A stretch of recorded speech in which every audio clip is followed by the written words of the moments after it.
बाजार नेपाल। लेके हम बाराती आई जिला सहरसा चौक पर, जिला सहरसा चौक पर हो, जिला सहरसा चौक पर। लेके हम बाराती आई वीर गाँव चौक पर। पटेल जी नचाई तोहे राइफल के नोक पर, मंडल जी नचाई रानी लाठी के चोट पर। नमरी लुटाई जब सहरसा के चौक पर, नमरी लुटाई जब वीर गाँव चौक पर। पटेल जी नचाई तोहे राइफल के नोक पर, धान जी नचाई तोहे लाठी के चोट पर। अच्छा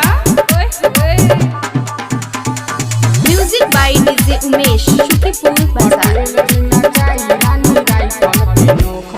क्या बाराती में छोड़ब ना पड़ाका, खाली गोली चलाएंगे। पटेल जी नचाई रानी राइफल के नोक पर। अच्छा शादी में आई तो सहेली संगे उनको नचाई बरे। क्या धड़ धड़ गोली चलतो सीतामढ़ी के चौक पर, धड़ धड़ गोली चलतो सुपौल जिला के चौक पर।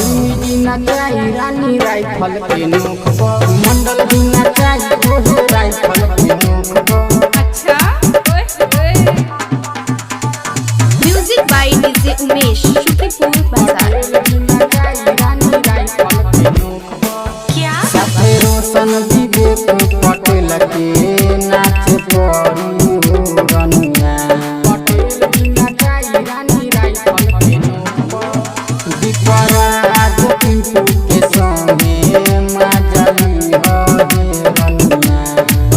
एहो आर्यन पटेल नचाई दारू के झोंक पर, हीरो हो राजा नचाई दारू के झोंक पर। मंडल जी नचाई रानी राइफल के नोक पर, धान जी नचाई रानी लाठी के चोट पर।